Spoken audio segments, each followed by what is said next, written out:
我们今天来到的是致敬 OS V 2.1发布会现场。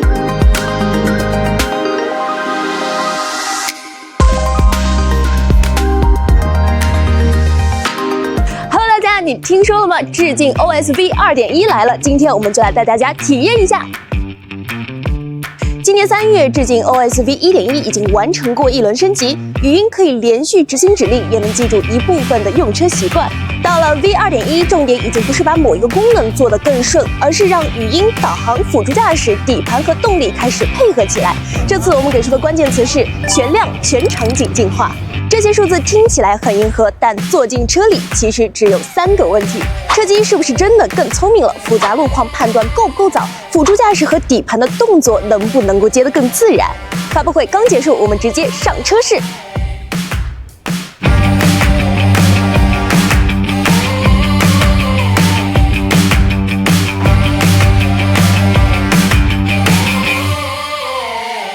先來看看每天都要使用的車機 V 1.1已經支持導航、娛樂和車控的連續指令，但對話時間異常或者中途換了功能，前面的需求偶爾還是需要重新說。V 2.1這次重點強化了長上下文、組合車控、主動出行規劃，我們直接試一組。你好，別克。導航去外灘，空調調到22度，打開座椅通風，播放一首歌曲。沒問題，享受音樂吧。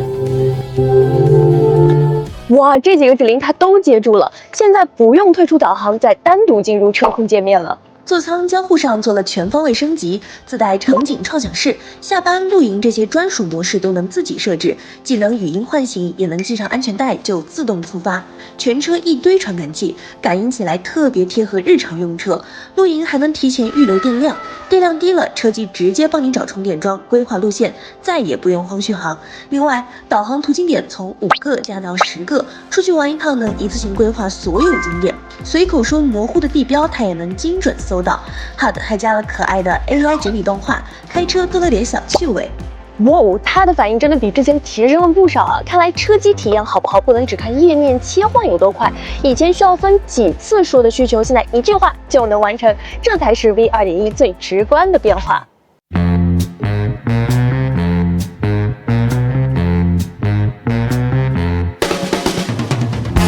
智能駕駛這邊也更新了3大實用功能，安全上升級了 AES 緊急轉向，高速碰到前方停着的車，不光猛踩剎車，旁邊車道安全的話還會主動避讓。泊車新增無劃線車位記憶，小區空地、自家院子都能自定義車位存下來。還有大家吐槽很久的領航輔助問題，手動變道接管車輛後，開平穩一小段，系統會自動重新開啟 NOP， 不用我們手動反覆點開。那麼在剛剛發布會上，我們也看到了，在生活的各種具體場景當中呢，它給我的感受是判斷更早，動作更連續，通行更有效率了。不過啊，今天我們主要體驗的是一個靜態的 OTA 的升級，至於動態的輔助駕駛等等呢，也請小夥伴們繼續關注我們的頻道。體驗完致敬 OS V 2.1，我覺得它這次最大的變化是原來各自工作的功能開始嘗試接到同一個節奏裡。語音負責理解需求，導航安排路線，輔助駕駛處理道路，底盤提前準備車身動作。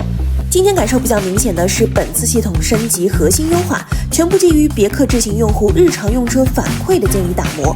8月起，新老車主都可以通過 OTA 一鍵更新。